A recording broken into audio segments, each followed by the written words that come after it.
All right, welcome back. I hope you're having an amazing time so far. Our next panel is titled AI Success Standards, How Businesses Operationalize AI Success. Please join me in welcoming our panelists to the virtual stage. Hello, everyone. Thank you so much for joining the session. Thank you, Patrika. It's a pleasure to be here. We have an amazing group of panelists here who are going to have a really wonderful conversation. I'm Daniel Lackman. I'll be moderating the panel. And without any further ado, we'll kick off self-introductions. Let's go ahead and start with Rajeev. Would you go ahead and give us a little introduction about who you are and why you're on the panel? Yeah, thank you, Daniel. Thanks for the opportunity to be here. So my name is Rajeev Aluru. I work for Calpine Energy out of Houston. It's a Fortune 300 energy company. We operate, maintain, and own the power plants all over the country. And my role here at Calpine is to leverage data and help the company in optimizing the assets and generating value that can be increased production, minimizing the cost, increasing the safety, all of the above. How can I make the business better with data? That's my role. And with that said, I'm going to give it back to you, Daniel. Thank you so much, Rajeev. Liz, would you like to give a self-introduction for the audience? Sure. Great to meet everyone. I am Liz Kuo. I have a role right now at Anthem. It's a Blue Cross Blue Shield conglomerate as a Deputy Chief Clinical Officer. So Anthem is a Fortune 30 company that basically manages several different payer platforms. We have a specific role right now in using AI to modernize care. We cover about 45 million members in America, so 1 out of 8 Americans, looking at other, healthcare services. And my role right now is a technology platform that we're building out to modernize care, using predictive analytics, integrating all sorts of clinical data to create an improved automated patient workflow, both for prior authorization, using AI and analytics to build out a streamlined process to approve medical procedures, to things like cost of care, building out post-discharge management platforms. Really excited about this. I come from a business background, but also I'm a physician by training. So really excited about the healthcare space and what AI can do for us. Excellent. Thank you so much, Liz. Mayank, would you like to give a self-introduction? Sure. Hey, thank you for the invite. Mayank Gandhi. I serve as the head of ML platforms at Wayfair. Wayfair is one of the world's largest online home retailers. We serve over 31 million active customers and have more than 22 million products. Wayfair is a leading retailer in the massive home market space, which is vastly different than your sort of other retail categories. Customers are seeking to bring their vision to life through the millions of products in our catalog. So my team is developing the in-house solutions and implementing vendor solutions in an integrated fashion that serve the end-to-end ML lifecycle for the data scientists and engineers that are serving our customers. Our platforms help these data scientists and engineers build the tools and the models behind the scenes that help us bring the vision of our customers to life. We have a mantra at Wayfair, and this is from our CTO, to sort of MLize every aspect of our customer journey and delivering a holistic and personalized experience through these capabilities. And ML platforms, my team plays a key role in that. So I'm here to share some of my learnings and hopefully learn from the other panelists as well what they have been doing. Wow, very exciting. Thank you, Mike. I'm excited. Gideon, would you like to, last but not least, give a self-introduction? Sure. Thanks, Dan. And thanks so much for inviting me. I'm Gideon Mendels. I'm the CEO and co-founder of Comet. Comet provides a machine learning platform that allows ML and data science team to manage the entire development workflow. So track their data sets, code, experiments, models, all the way from early experimentation and prototyping to monitoring these models in production. We're a New York-based company. We power some of the best and greatest machine learning teams in the world, companies like Uber and Etsy, Zappos, and many, many more. And I'll try to provide a different perspective from what we've seen with some of our customers.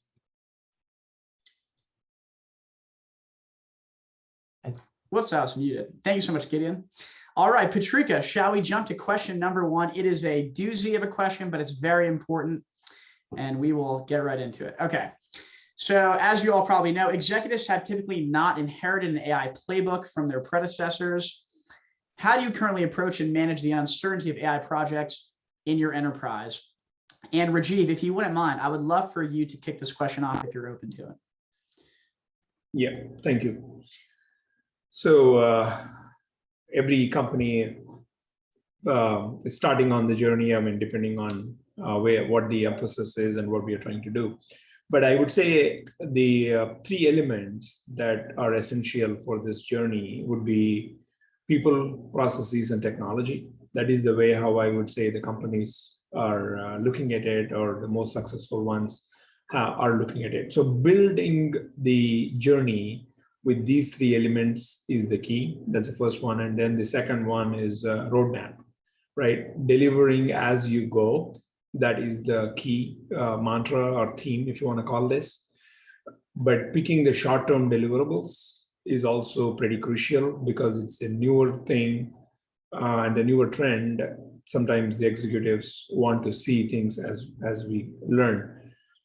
So those are the things that I would say are pretty critical that I've seen implement and I myself used, which really helped me in my journey. So that's all I got. Excellent. Mayank or Gideon, would you like to jump in here? Yeah, I can share some thoughts. Yeah, I mean, acknowledge everything the other panelists mentioned. I think from my perspective, I would say machine learning projects typically share a lot of foundational similarities compared to other data-driven systems. I think, namely, quality and availability of data, availability of compute resources, availability of appropriate tooling.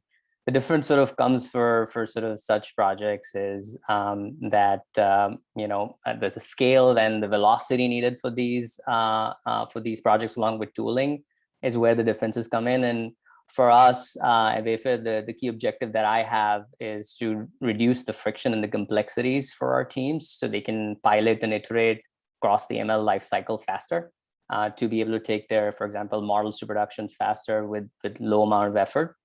And sort of operationalizing these ML solutions, in my mind, is as much a data science problem as it is a engineering problem. So from a platform's point of view, we try to sort of invest in those capabilities up front that reduce those complexities and can dramatically increase the time to market. So how do we think about building a set of horizontal capabilities that can serve across the life cycle without requiring everyone to be an expert in it, but allowing them to focus on the things that they are experts in, which is the areas and domains that they're investing in building solutions for. So a team like mine is focusing on those types of capabilities. What do you think, Gideon? Yeah, I completely agree. I think Rajeev kind of set the high level theme of people, technology, and processes. I couldn't agree more. And I think you touched on the technology side of things. So maybe, like, at least from what we've seen with a lot of the customers in terms of processes, and you were talking a little bit about how it shares a lot of resemblance with other data projects. I completely agree. I think that often companies struggle when they think about ML projects as they think about software engineering projects, where it's fairly easy to set up the deliverable, set up a timeline. Even if you're 30% behind in timeline, you still kind of need it. Where in machine learning, you can work on something for a year and not have a model, or you can find something really good in 2 weeks. So what we've seen successful with larger enterprises is to take like a portfolio approach, essentially try to tackle 4 or 5, depending on the team size, of course, 4 or 5 different machine learning problems, under the assumption that very quickly you'll start seeing signals in the one that have signals in the data, and other ones you kind of abandon. That seemed to be successful in a way to de-risk in and kind of figure out where it makes sense to double down, and where maybe revisit when there's newer, more data or different algorithm out there. I'll jump in and say within healthcare, I completely agree with Gideon. I think there's a lot of potential. What's interesting, though, especially for the healthcare side, is we have to determine accuracy and reduce bias, right? So there's a unique set of challenges and risks within healthcare for AI models to have appropriate level of controls, documentation, and risk, even governance. So for example, we had an AI pilot initiative that was about prior authorization. So we approved one set of patients, but not another. And so when we confirm that there could be a lot of difficulty when there's a black box. So within AI, as we build out our solutions, we have to be pretty careful about how we are able to verify and be transparent about the ability to make medical necessity or certain determinations based on clinical information. As everyone knows too, the strategy around that is also difficult when a lot of the algorithms are being built out, but may not have the entire playbook and the transparency that's needed. We also are looking at lots of different ways to develop a playbook for our data science team to encourage the organization to have a governance framework, risks and controls, in addition to approving entities. So the legal side and multiple areas of resistance to adoption of this is also something we're toying with at a large Fortune 500 company. Excellent. Thank you so much all for your perspectives. Patrika, let's jump on to the next question here. I think this is gonna sort of came up a little bit. Okay, great. Mayank, I'd love to kick this one to you to start us off if you're open to it. The question is, what best practices do you feel are relevant when it comes to technology stacks specifically as they relate to ML projects? Mayank, would you like to kick this one off? I think you're on mute. Oh, apologies. Oh, fun doing these things virtually. Yeah, I think from a tech stack perspective, you know, the thought process that I have is it's a few different things, right? And I sort of think of it in these sort of three ways, right? One, there's so many different technologies and tools out there, and there's sort of newer things being evolved every day.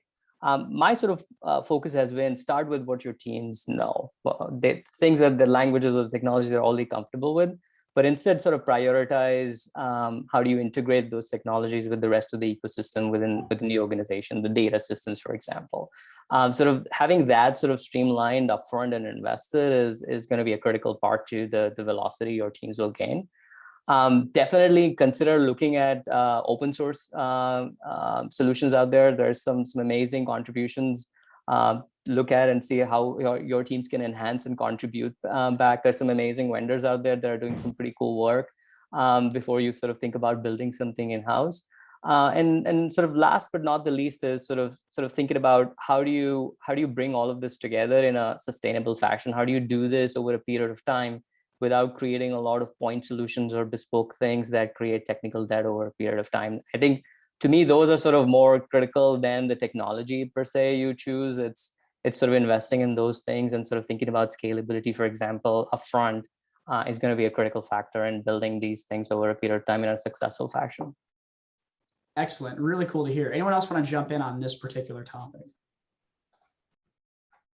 I can add in. So I was going to say, don't underestimate the complexity or the time it takes for the team, the learning curve as we speak. So, and then in terms of the deliverables, in terms of the time it takes for you to deliver the results. So that's another thing for the tech stack. Usually those things are also changing. And if the leaders are looking for a specific result by this time, and if the tech stack is new or if there is a huge learning curve, that might not help. So be prepared or plan for all of those is another thing I would say. Definitely. And maybe to reiterate, I mean, completely agree with Mayank. I think a lot of companies that start thinking about their tech stack, really the first kind of fundamental question is, do we go kind of all in one end to end versus best of breeds, right? And all end to end could be something you get from a vendor or something that you try to build in-house. From our experience, it's very hard for one team, whether it's a vendor or in-house team, to be able to cover the entire scope end to end. There's just so many different categories and so much depth into each one of them. So typically, maybe, you know, like for example, Uber, one of our customers, they have Michelangelo. They probably were the first platform out there in the market that tried to build everything end to end. But even them, at some point last year, realized that there's areas where they should spend more time focusing and other areas where they should probably bring vendors or open source solutions. So I think that's like one of the biggest questions. And if you go best of breeds, like Mike said, there's a lot of great open source solutions out there. There's something that, depending on your organization, it's likely that you might have to build in-house. But we're in areas where the problems are more generalizable. it makes much more sense to bring a vendor or an open source solution that just spent the last few years really building that solution. So that's mostly what we see in terms of a tech stack. And of course, all of that has to work with the rest of the tech stack, like your data stack, your software engineering deployment stack. So there's just a lot of integration work there. Really need to hear this perspective. Rajeev, I just want to follow up with something that you mentioned. You said that there's sort of this contrast between, can my human capital keep up with new technologies and adopt new tools quick enough to have them be useful? But on the other side, there's of course a need to always have the latest and greatest and to always be innovating and make your tools more effective. And so I was wondering if you might be willing to speak to that contrast and how it is that you think about adopting a new superior tool versus the trade-off that will inevitably arise when it comes to, oh, now I have to train, teach people how to use something like this. Yeah, so you got to do both. And as the journey advances for the enterprise, you got to be able to start delivering that value. I know I've been reiterating that. That is, think of it as a productization that you already did. So you're delivering value, you're getting your reputation out, and you're spreading the wings per se. As you do that, we also have set up some teams that are doing the new technology explorations or whatnot. So once everything is vetted out, all the connections are made, then you might be bringing that into mainstream. So you're kind of building your own enterprise within an enterprise, if I can use that term, by giving a nice balance where you're starting to deliver value, but also exploring the new technologies. So that way there is a nice balance and everybody's happy. Yeah, if I could just add there, I think Gideon mentioned this, and I think Rajeev, you also alluded to this, is as you look at your stack, there are gonna be parts of it that you will recognize are more strategic to your organization's charter, right? There are gonna be parts of it that you believe you have a better insight into how to build it, how to scale it, how to manage it. You'll have to make those investments. And to I would say Rajiv's question and answer in a lot of ways is the reality, which is there is no one sort of perfect answer. And I think recognizing and sort of asking the question, what's strategic to our goals and what should be built and versus what we should buy is a constant sort of reevaluation of what you're trying to achieve. That's where this is fun, but at the same time also very intellectually challenging and an interesting sort of evolving space that we all are experiencing. And I would thank you all so much. Go ahead, Rajeev. Sorry, I didn't mean to cut you off. Go for it. Be clear about your goal. The one thing that I see a lot of times, the leaders have to be very clear about where they want to go and have the team rally behind you. Always, you got to keep on the top of it or stay on the top of it. Excellent. Yeah. Cool. Patrika, would you like to jump to the next question?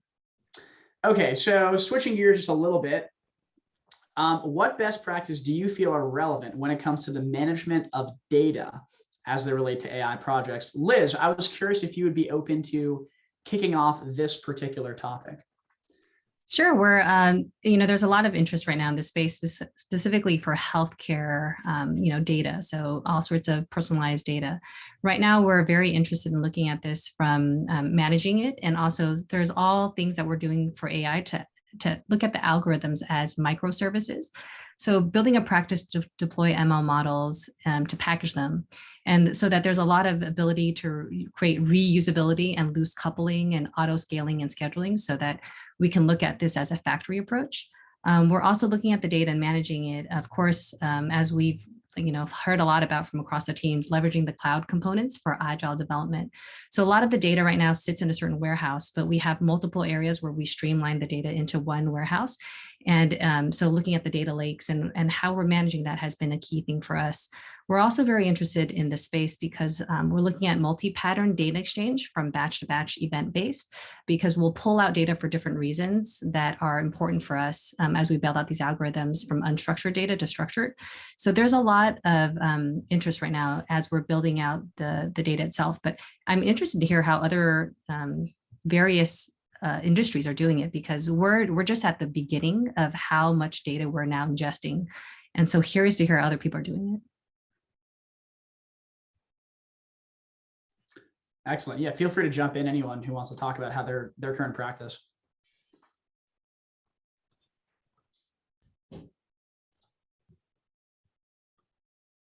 some of the things that I've seen use technology. There are some technologies out there that can help in terms of providing the governance intrinsically within the platform. And I can give those names later on, Liz. And then, meaning it comes with the process, it comes with the governance, and it also comes with the capability to merge the data together. Mm-hmm. One thing that I have done before. And then also cleanliness or the quality of data. Obviously, that's another thing. So some of these also come with the time travel feature, as they call it. So if one of the data pipelines is broken, then you have the ability to backtrack it or trace it or then move on with it. So there are some things that can be done, but then there is no alternate or substitute to jump in and swim, right? So be prepared to learn and evolve, I guess, is another thing I would say. Excellent. Gideon, what are your thoughts? Yeah, definitely. I mean, I think, managing data is such a huge topic. We could probably sit here and talk about it for weeks. And there's so many different aspects to it. But I guess I can try to zoom in and specific aspect to it, and especially given the panels around AI successes. I think there's actually a lot of understanding and knowledge in the market in managing things in the data lake, data warehouse level things. But when we're talking about getting success with AI, building models that meet that business KPI or product KPI, typically what happens is the machine learning team or data science team will pull the data from whatever source it is and starts working on it. I don't want to say locally because it's not on anyone's computer, but in a very different fashion than how it behaves in data engineering pipelines. And it's very common to see essentially data set files running around object store. So what we've seen successful is in implementing essentially an artifact management system where it's if you think about it, it's almost like a layer on top of your object store that allows you to have some versioning, some understanding of which model use which data set. It won't take you all the way to kind of the feature, all the way to production and feature store level of things. But as we think about early experimentation, trying to get again to this answer, do we have signals? Should we work on this problem in general? Fast prototyping, and Mayank mentioned that productivity of these teams is the utmost important thing. So having an artifact management system on top of your object store has been very successful for some of our customers. Excellent. Yeah, really cool to hear about your approach. Patrika, let's jump to the next question.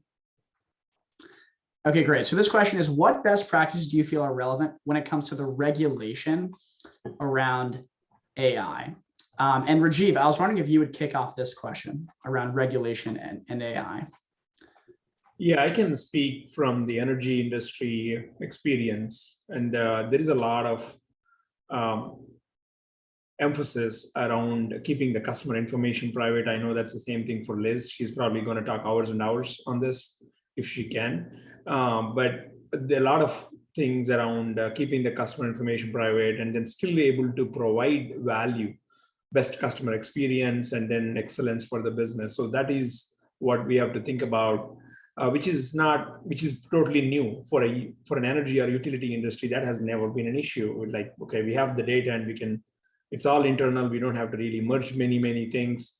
And that was the case, not anymore. You have to bring all that data and then you have to work with the regulations out there. And then the regulations are changing. Obviously, Europe is a little bit ahead in terms of customer privacy, but I don't think it will be very far for us to have a similar environment here.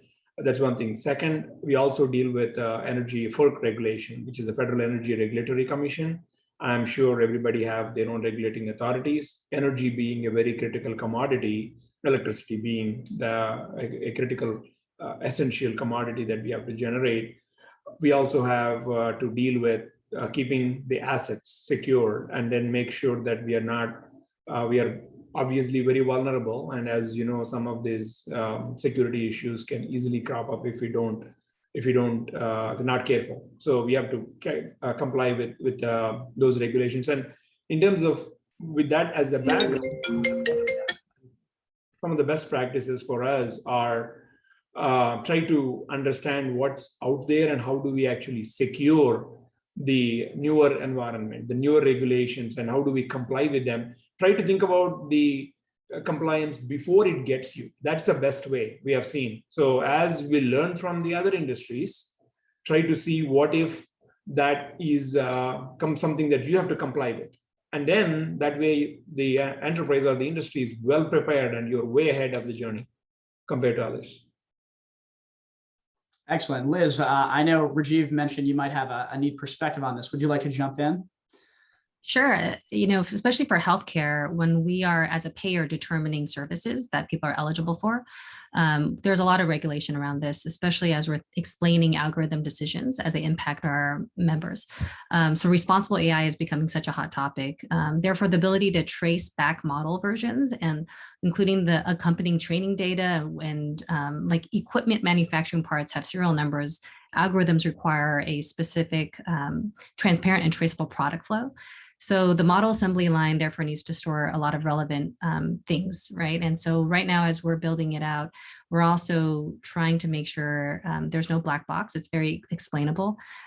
In the past, I'll give an example. Some payers and others have looked at just looking at probability of dollar threshold and approval. So if it's a high approval rate, let's just automate it. That's a black box. That doesn't really show if there's a bias against someone with a certain ethnicity or race or medical background.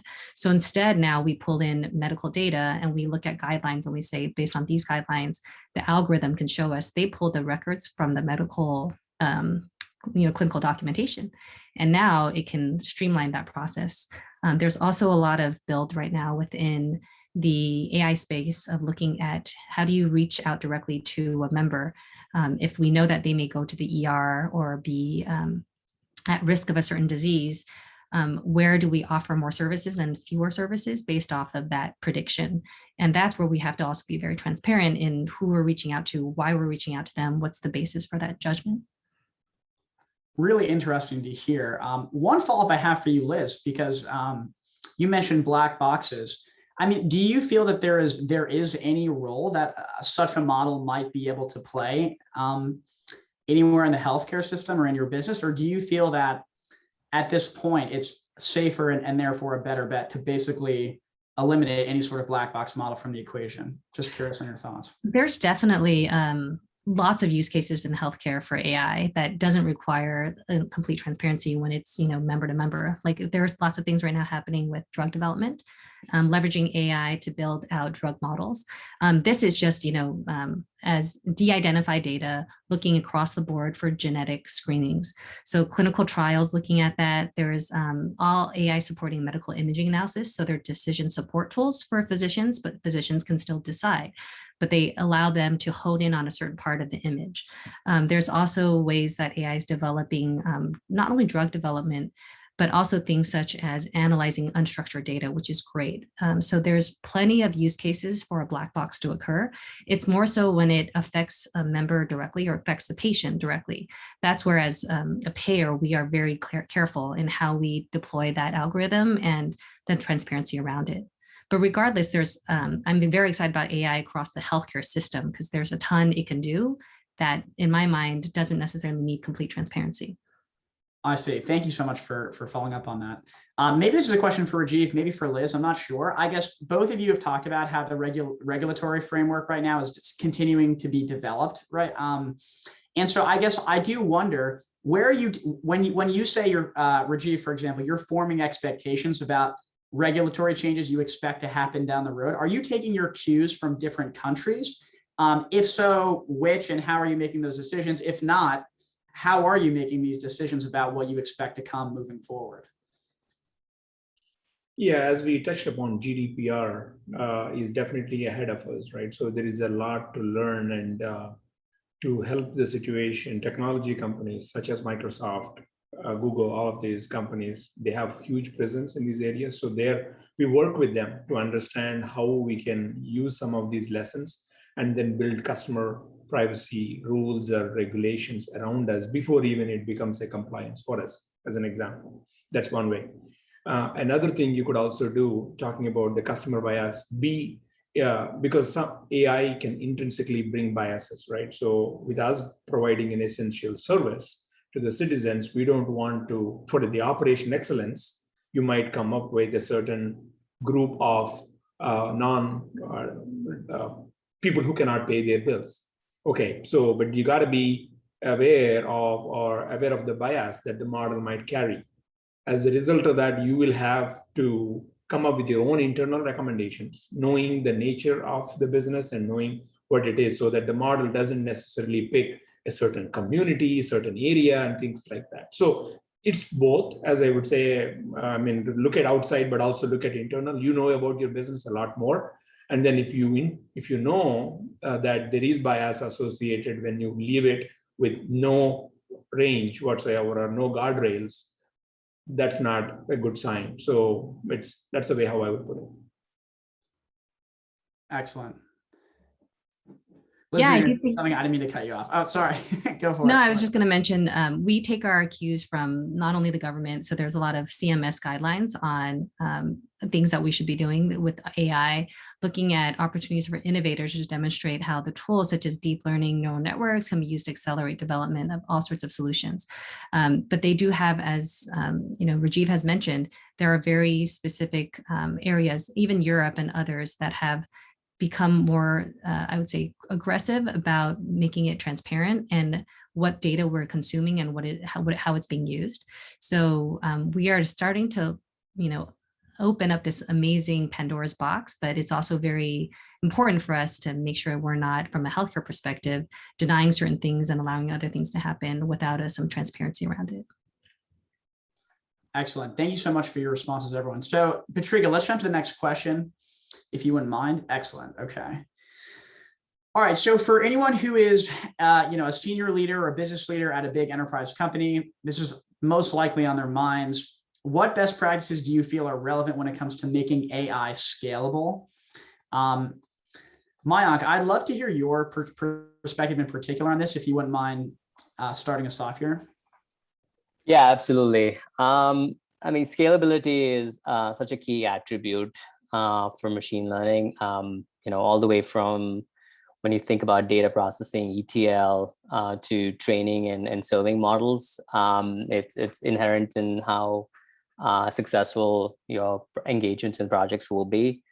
I think the underlying engineering investments need to be focused on scalability requirements a bit ahead of time, right? And so these tend to be different for different stages of the life cycle. For example, when you're working with, for example, data, your requirements might be more memory intensive, whereas if you're training models, they might be more compute intensive, or you could distribute certain types of loads across hundreds of GPUs.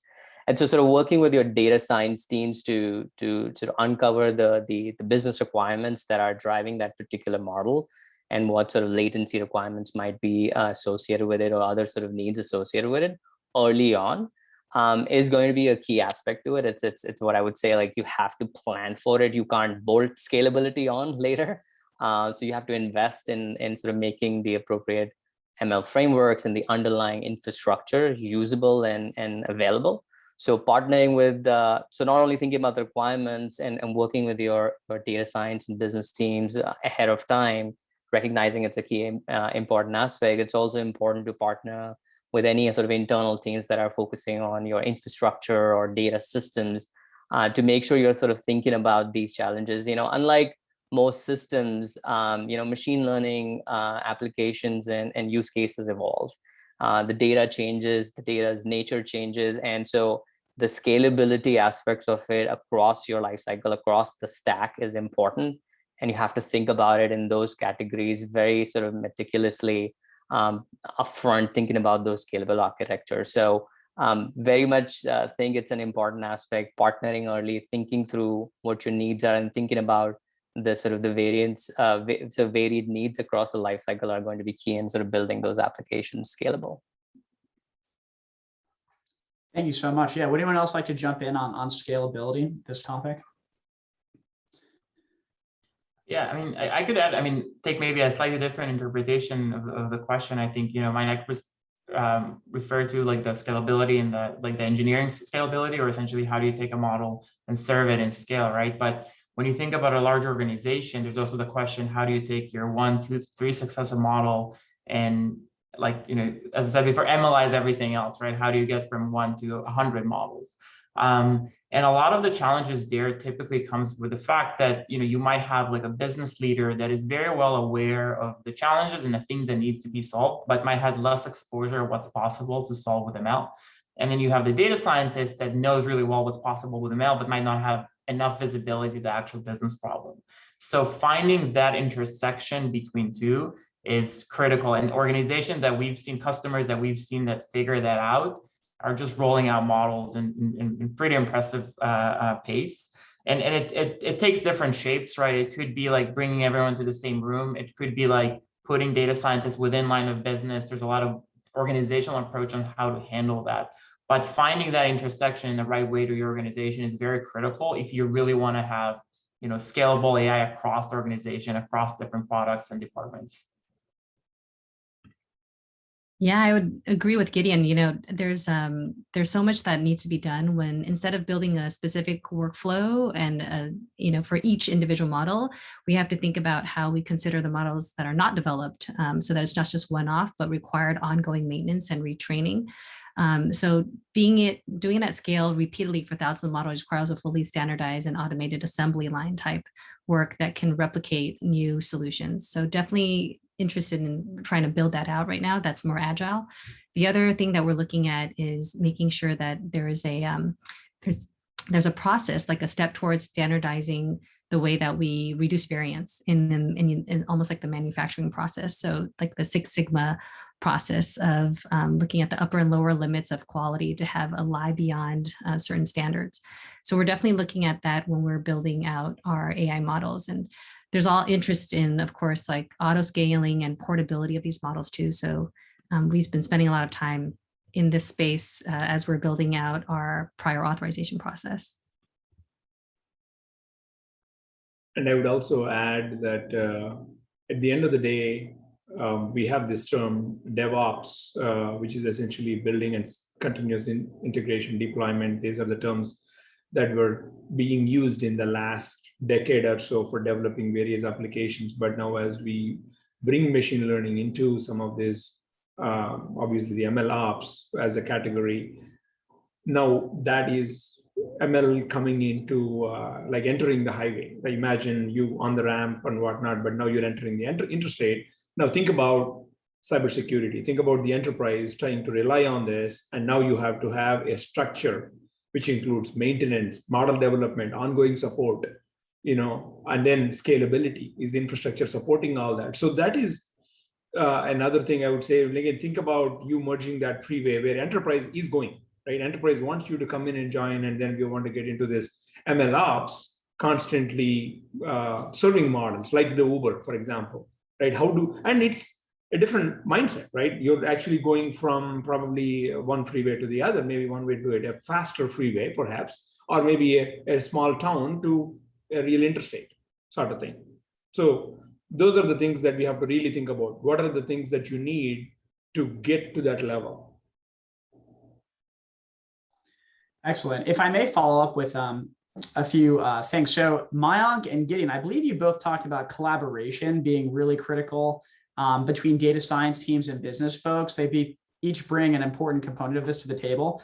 I am curious if either of you happen to have a perspective on exactly what the sort of optimal collaboration would look like, either really from any perspective. I think that's something that a lot of people seem to have trouble with. Have you developed any ideas on a good way to approach that, or any experiences you might like to share about that? Sure, I can take a step. I mean, I think Gideon mentioned this organizational design is an important aspect, right? For example, our data scientists are not siloed in a separate section, right? They're part of the business teams that are thinking about the challenges that we want to solve. So bringing people thinking about the problems from various different angles with their expertise together and closer is a key aspect in my mind. And sort of, and I think Rajeev mentioned about ML ops and sort of the other aspects of the stack. So it's sort of like in my mind, machine learning is as much a sort of large platform and application development as anything else, but with more complexity associated with it. So as you would expect, teams from across the organization, cross-functional teams come together and solve that in a collaborative fashion. It's probably times X more. I mean, I like to say it takes a village. It really does to build a successful AI application. And because it's not just I built it, I've launched it, it's done. It's the continuous care and taking and retraining and building these models, continuously improving them is a key aspect. And so having that organizational partnership and alignment around business goals is a key aspect to doing this, and understanding the cross-functional needs and designing it for that is an important factor. Gideon. Excellent. Yeah. Yeah, I mean, I couldn't agree more. It takes a village. I mean, it's one of the hardest things out there, and even trying, us as an organization, we really try to synthesize and try to understand what works for those teams and companies that get it right, and we, as much as we can, we try to bring that knowledge into the product. But if I maybe, if I talk a little bit of the specifics, is if you do get that collaboration, if you do get those teams working together, one of the things that we found is the key driver to the project being successful is, when possible, try to align the business metric as close as possible to the model evaluation metric. We've seen many projects where the data scientists set some kind of KPI for the model, they meet that KPI, and technically, internally, the project is considered a success, but then when it's being rolled into the product, into production, suddenly the business team gets the exposure and there's no match there. So trying to do that early on, it's not always easy, but when possible, would definitely de-risk the chance, and is a good way to kind of build a collaboration foundation around. Yeah, I would add to that too, especially as when you're looking at AI for our teams, we have about 70,000 associates, and they hear AI and they worry about their jobs. So we also have to spend a lot of time thinking about the communication. So strategy for AI solution that both the external business partners who are going to be affected, but also internally, how people will feel like this is going to make their lives easier, make their jobs better, and won't replace them. We also work hard to build trust with stakeholders for a due process to ensure, again, no bias, but also end up playing a role sometimes of facilitator across siloed branches of the organization that this is going to affect. We spend quite a lot of time also thinking about how do we align, like Gideon mentioned, the stakeholders to business models. So this will help you sell. This is a better thing for your clients. This is allowing you, we're freeing up nurses' time so that they could do better top of license work. A lot of that takes time, and also it requires a lot of effort to clarify that this improves workflows and doesn't take over jobs. Excellent. Thank you so much for your all perspectives. So we're almost out of time. Let's jump to the last question. We'll have an opportunity to share some parting words with all the people who are watching. So if you were to hand an AI playbook, after this conversation, we came in and said, no one has an AI playbook. If you were to hand an AI playbook to your predecessor of your current role, what might you include and what might you leave out? I'll leave it totally open. Anyone wants to jump in, go ahead, and then this will be the last question.